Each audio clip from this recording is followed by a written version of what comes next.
Welcome to JD के maths. मैं जीतन। आज की सेशन में हम बात करेंगे पार्ट 4 का नाम है द्विघात समीकरण, चैप्टर 4 जिसका नाम है द्विघात समीकरण। तो द्विघात समीकरण में हम अभी तक प्रश्नावली 1 को प्रश्नावली 2 को पूरी तरीके से सॉल्व कर चुके हैं। हम बात कर रहे हैं प्रश्नावली 3 की तरफ, 4.3। तो 4.3 में जो प्रश्नावली 4.3 में है, यहाँ पर समीकरण को सॉल्व तो करना है पर गुणनखंड विधि से सॉल्व नहीं करना है। यहाँ पर करना है वास्तविक मूल निकालना है।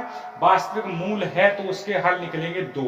अगर वास्तविक मूल नहीं है तो एक भी हल नहीं, और अगर दोनों बराबर वाली कंडीशन बनती है तो कौन हल निकलेगा, इसके बारे में थोड़ी सी जानकारी आपको यहाँ देखना है कि जो 3 कंडीशन है उन तीनों कंडीशन के माध्यम से किस समीकरण को किस तरीके से हम। तो सबसे पहले आता है कि दो भिन्न वास्तविक मूल है, दो भिन्न वास्तविक मूल है। पहले वाले प्रश्न के पहले कुछ इंपोर्टेंट पॉइंट है, इन पॉइंटों को आपको समझ लेना है। पहला है दो भिन्न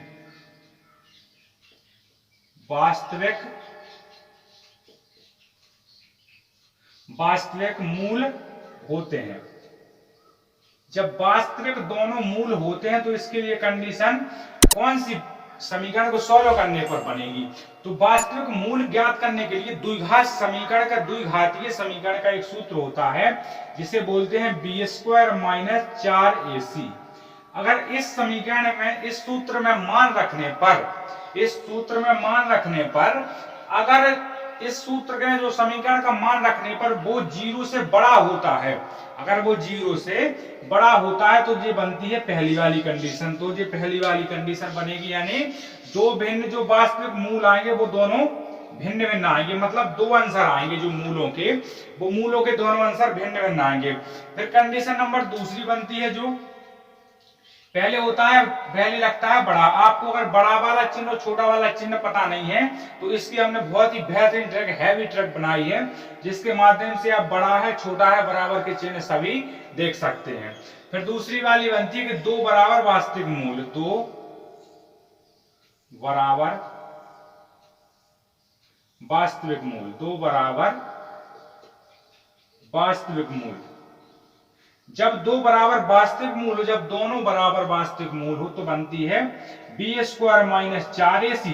इस सूत्र में सबका मान रखना। इसके बाद जब ऐसा बराबर हो जाते हैं, मतलब इसका सॉल्यूशन करने के बाद 0 आ जाता है, इसका मान और 0 के बराबर हो जाती है, तो कंडीशन बन जाती है कि दो बराबर ही मूल निकलेंगे। जो दो आंसर निकलेंगे वो दोनों एक से निकलेंगे, मतलब अगर 4 आ गया आंसर तो 4 ही रहेगा, उसका दोनों का आंसर वो ही हो जाएगा।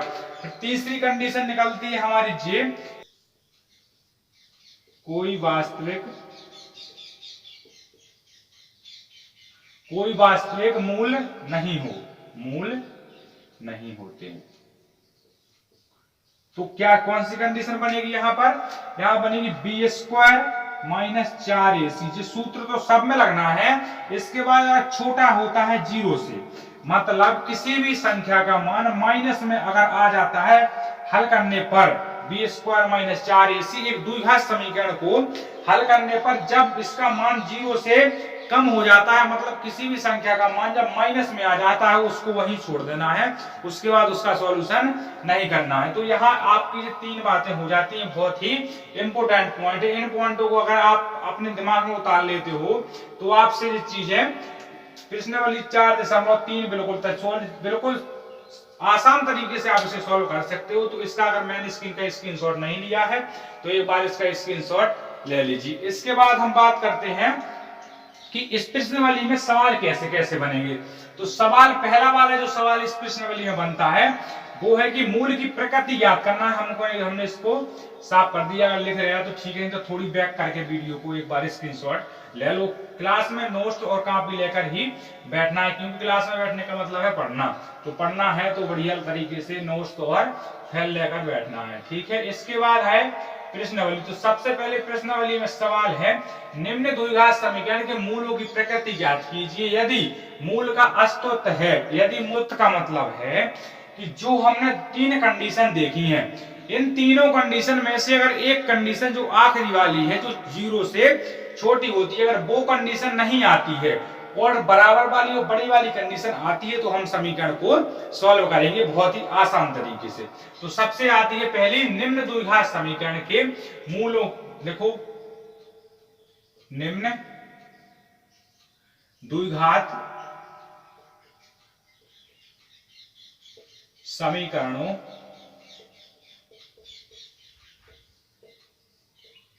के मूलों की प्रकृति ज्ञात कीजिए। मूलों की प्रकृति ज्ञात कीजिए। अगर अस्तित्व है, इनका अस्तित्व है,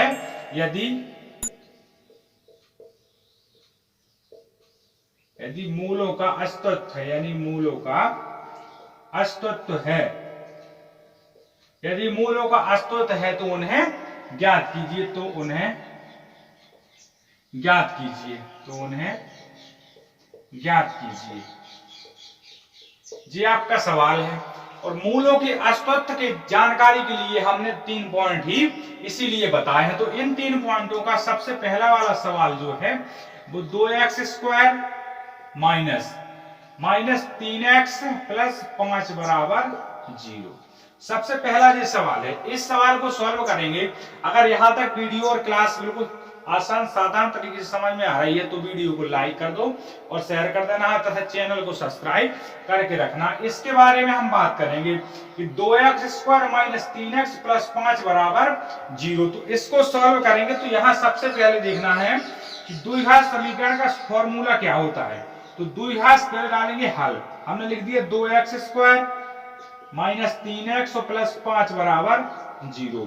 फिर द्विघात समीकरण, द्विघात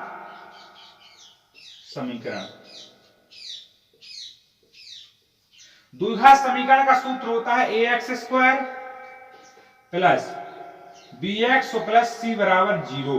और एक बात और ध्यान रखना है, जहां कभी भी a बराबर 0 हो नहीं सकता। जी a बराबर 0 हमने प्रूव करके बता दिया है आपको। इसके बाद आपने देखा कि यहाँ a का मान कितना निकला, a का मान निकला 2 और b का मान निकला -3 और c का मान निकला 5। इस समीकरण से इसकी तुलना कर देते हैं इस समीकरण से तो हमारा ये पूरा मान आ जाता है।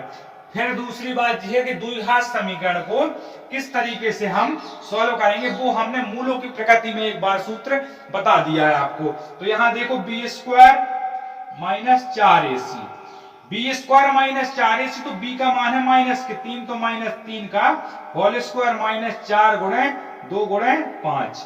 4 है इसका समीकरण का मान और a का मान है 2 और c का मान है 5। तो हमने इसे रख दिया। और ऊपर का अगर यहाँ पूरे का स्क्रीनशॉट ले लिया तो ठीक है, नहीं तो एक बार इसे लिख लेना है। हमने यहां से कर दिया इसे क्लीन।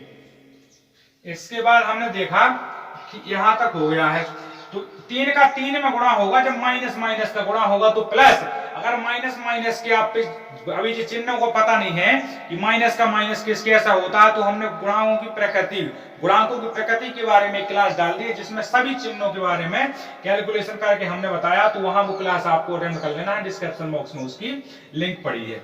इससे देखा अपन ने कि 9 निकला माइनस का माइनस, यहां से 9 और माइनस का माइनस, पर यहां से देखा 5 दूनी 10 और 10 चौको 40। इतना तो पता होना चाहिए, 10 चौको 40। तो यहां से आपने देखा कि देखो यहाँ 40 माइनस का है, यहाँ 9 है, प्लस के तो कितने बचेंगे माइनस के 31। पर बराबर में 0 पहले से ही है, बराबर में 0 पहले से। तो ये बताओ हम कि यहाँ पर बराबर में 0 था तो ये 0 से छोटे हैं कि बड़े हैं। तो ये 0 से छोटे होते हैं तो 31 छोटा है 0 से। इसलिए हमने पहले बताया है क्या, कौन वाली कंडीशन जो हमने बताई है, मूलों की जानकारी कैसे निकालते हैं, मूलों का कौन सा अस्तित्व निकलता है। तो यहाँ से आपने देखी सबसे आखिरी वाली कंडीशन कि इसका कोई भी हल नहीं होता है, कोई भी वास्तविक मूल का हल नहीं है। इसलिए ये वाली लिख देंगे, अतः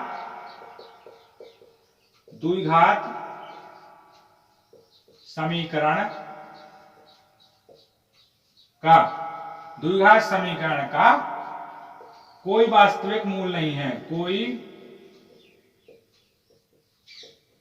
वास्तविक मूल नहीं है, कोई वास्तविक मूल नहीं है। जी इसका आंसर हो जाता। अगर एक बार स्क्रीनशॉट ले लो इस पूरे का, यहां से यहां लगा दिया हमने, थोड़ी बहुत छोटा है। अगर सॉल्यूशन सही लगा तो वीडियो को लाइक कर देना, शेयर कर देना। चैनल को अगर सब्सक्राइब करके नहीं रखा है तो ये चैनल को सब्सक्राइब जरूर कर लेना है। इसके बाद बढ़ते हैं हम आगे। हमने यहां तक इसको सॉल्व कर लिया है। इसके बाद प्रश्न क्रमांक जो दूसरा वाला है, प्रश्न क्रमांक दूसरा है 3x² माइनस रूट के बाहर 4 और रूट के भीतर 3x² minus 4 under root 3 plus 4 बराबर 0। इस प्रकार का कुछ सवाल है, तो हम इसको साफ कर देते हैं। अगर लिख गया है तो ठीक है, तो स्क्रीनशॉट ले लो इसका। इसको हमने क्लीन कर दिया। इसके बाद हमने देखा सवाल नंबर पहले का दूसरा। तो सवाल नंबर पहले का जो दूसरा वाला सवाल है वो क्या, 3x² माइनस 4 अंडर रूट 3, इतना ही है। और यहां लगा x प्लस 4 बराबर 0। इस प्रकार का कुछ सवाल है। आपको जब इस प्रकार का सवाल मिलता है रूट वाला, तो आपको ये रूट की क्लास ले लेना है, एक क्लास अटेम्प्ट कर लेना। हमने क्लास ले ली है, इसलिए आपको देखना है इसका हल। डिस्क्रिप्शन बॉक्स में रूट वाली की लिंक डली है, ठीक है। यहां से किया हमने तो 3x² minus 4 under root 3x plus 4 बराबर 0, इतना सॉल्व हो जाता है। इसके बाद आपको द्विघात समीकरण में इसका रखवा देना है मान। द्विघात समीकरण से कर दो तुलना। द्विघात समीकरण है ax² plus bx plus c बराबर 0, जहां a बराबर कभी 0 होता नहीं है। इस बात की आपको ध्यान रखना है। यहां से हमने तुलना करवाई तो a का मान निकल के आ गया हमारा 3 और b का मान निकल के आ गया माइनस के 4 अंडर रूट 3 और c का मान निकल के आ गया 4। यहां से द्विघातीय समीकरण का सूत्र लगा देते हैं, वो अस्तित्व वाला मूलों का अस्तित्व है कि नहीं है। तो हमने लगाया b² माइनस 4ac। तो b² का मान देखो यहां पर 4 और रूट के 3 स्क्वायर माइनस के है, माइनस यहां से देख दिया अपन ने माइनस के 4 अंडर रूट 3 और स्क्वायर माइनस के 4 गुणे a का मान है 3 और c का मान है अपना 4, ठीक है। इतना तो आपको समझ में आ रहा है। इसके बाद यहाँ पर रूट लगा, पर रूट के बाहर है 4 और रूट के भीतर है 3, तो हमने इसको एक बार इसी तरीके से एक बार और लिख दिया, ठीक है। आपके समझने के लिए हमने इसे सरल तरीके से लिख दिया। 4 चौको 16, 16 × 48, 16 × 48 या 4 × 12 या 12 चौको 48, ऐसे कुछ भी कर सकते हो। गुणा करने पर 48 आएगा। गुणा का क्रम विनिमय का नियम नहीं पढ़ा है तो ये डिस्क्रिप्शन बॉक्स में उसकी भी लिंक पड़ी है। तो यहां से माइनस में हुआ तो कितना निकला, माइनस का माइनस में होगा तो प्लस, 4 का 4 में होगा तो कितना निकला 16 और 3 का 3 में होगा रूट का। जब रूट में गुणा होगा, जब रूट का 3 में होगा तो बाहर निकलेगा काय का, प्लस का 3। तो यहाँ किसका निकलेगा, प्लस का 3 माइनस 48। तो यहाँ से 16 × 48 और 16 × 48। तो यहां तक आपका सॉल्यूशन हो जाता है सवाल का। तो इसको यहां से देख लो, 16 × 48 और 48, तो 48 का मान 0 यानी 0 के बराबर है 0। जब 0 के बराबर 0 होता है तो कंडीशन कौन वाली निकलती है। अगर आपने वो अभी 3 पॉइंट याद रख लिए हैं और लिखे होंगे अगर, तो आप बता दोगे। फिर हमने देखा अतः द्विघात समीकरण का वास्तविक मूल दो बराबर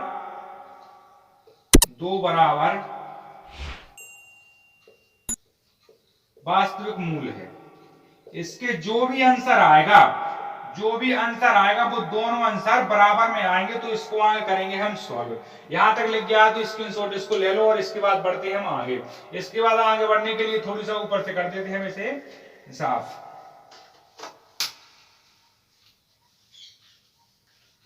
समीकरण क्या है अपना, द्विघातीय समीकरण को लिखना है श्रीधराचार्य वाला सूत्र। तो द्विघातीय समीकरण का कौन वाला रखेंगे, b माइनस के b plus minus root b² minus 4ac बटे 2a, इस सूत्र में रखाएंगे। मान अगर मूलों का अस्तित्व है तो सबसे पहले देखा माइनस के b का मान कितना था, वहां पर माइनस के b का मान था अंडर रूट 4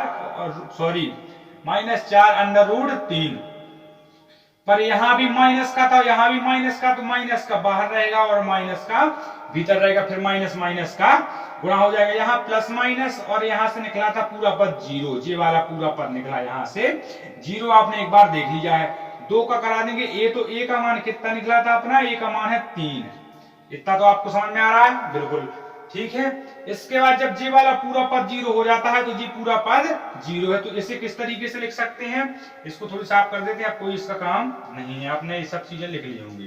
तो यहां से माइनस में हुआ तो कितना निकला, 4√3 बटे कितना 6 तो बटे में आपको समझ में आ रहा होगा। इसको हमने 2 से काटा तो कितनी बार गया, 2 से काटा, 2 दूनी 4 और 2 3 6, इतना आपको क्लियर है। इसके बाद हमने लिख दिया कितना आ गया, यहां आ जाता है 2√3 बटे 3।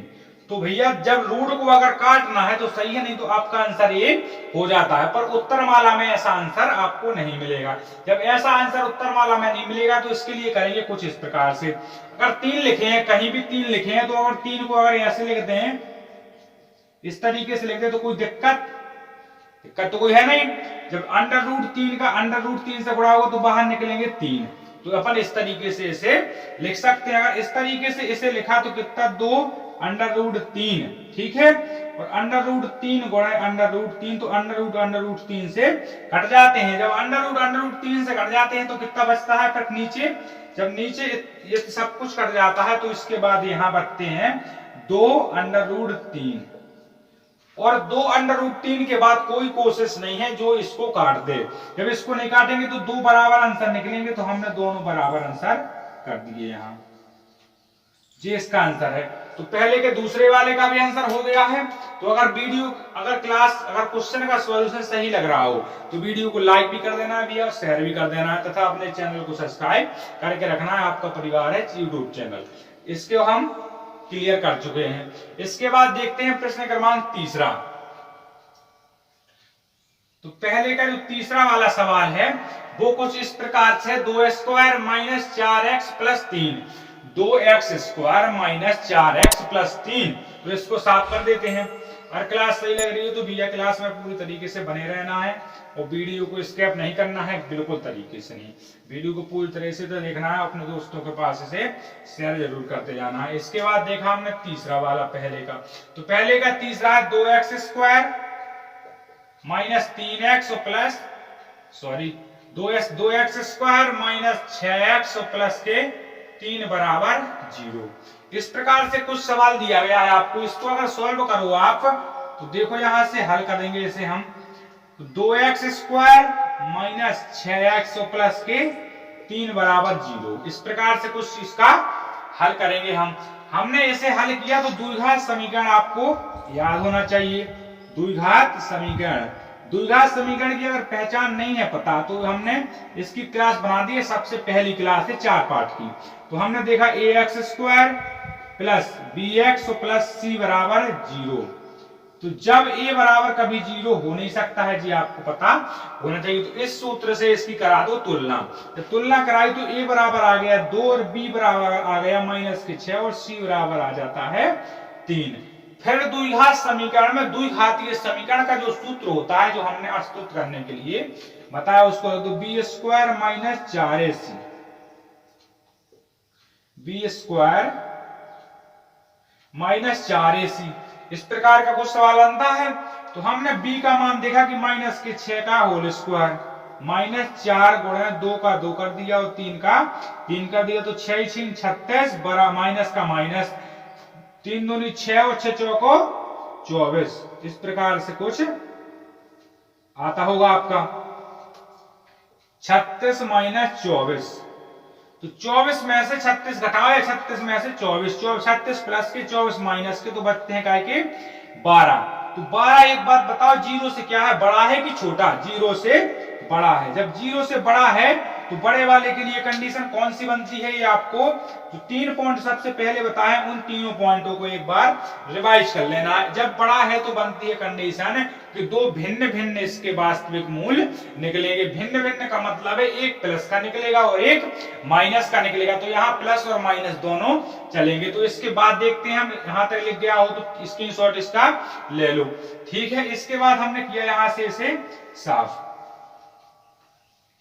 यहां से देखा आपने कि वही वाला सूत्र लगाएंगे स्त्रीधर चाल वाला, माइनस के B plus minus root B square minus 4ac बटे 2a बराबर, ठीक है। यहां से एक बात देखो कि बी स्क्वायर, बी का मान कितना दिया गया था, माइनस के 6, तो माइनस के 6 बाहर और माइनस के बी पहले से उपस्थित है। प्लस माइनस ज्यों का त्यों, यहां पर प्लस माइनस ज्यों का रूट का मान कितना आया था अपना बाहर निकलकर 12, तो हमने 12 का 12 रख दिया और बटे में कितना है 2, तो ए का मतलब है 6, तो माइनस के 6। इस प्रकार से आपको सॉल्यूशन करते जाना है इसका आगे। यहां पर ए का मान निकला था भैया 6, यहाँ पे 6 नहीं है, ए का मान है 2, इतना आपको ध्यान रखना है, माइनस के 2 यहाँ ए का मान है 2, बी का मान है माइनस के 12। तो इसके बाद यहां तक सॉल्यूशन हो जाता है। इसके बाद कर देते हैं हम इसको नीचे तक साफ। तो देखा आपने कि माइनस के 2 प्लस माइनस यहां से कितना निकला, अंडर रूट के रूट से बाहर निकल जाई थी संख्या वहां पर, तो भैया यहाँ पर 12 है तो 0 अंडर रूट के 12 ज्यों का त्यों लिख दिया, प्लस माइनस ज्यों का त्यों बटे में माइनस के 12। तो यहां से हमने काटा तो कितना बचा, हमें माइनस के 6 बच गए, तो यहां से लिख दिया माइनस के यहाँ प्लस माइनस के 12, ठीक है। प्लस माइनस के 12 लिख दिए और रूट में नीचे कितना आ जाएगा 6। तो इसे अगर 2 बार आप लिखो तो रूट 6 और 6 लिख सकते हो, तो 6 से 6 कट जाएगा तो बचेगा नीचे अंडर रूट के 6 और ऊपर बच जाएगा 2, तो अंडर रूट के 6 और 2 इसका आंसर बन जाएगा, या फिर इसका आंसर यही बना दो, इसके आगे सॉल्यूशन करने की जरूरत नहीं है। तो अगर जी इसका आंसर हो जाता है। अगर सभी सवालों को सॉल्यूशन सही लगाओ तो वीडियो को लाइक कर दें, शेयर कर दें, चैनल को सब्सक्राइब जरूर कर लें। हम बढ़ते हैं आगे, तो हम अब इसके बाद जो 3 सवाल हैं जो इसके पास के का मान निकालना सिखाएंगे, तो बेसिक चीज बता रहे हैं के का मान कैसे निकालते हैं, वो अगली क्लास में करेंगे। अगली क्लास में दूसरे वाला, तीसरा, चौथा, पांचवा, छठवां, इन सभी सवालों को अगली क्लास में क्लियर करते हैं। तो अब तक के लिए इतना ही। अब इसके बाद बढ़ते हैं अपन अगली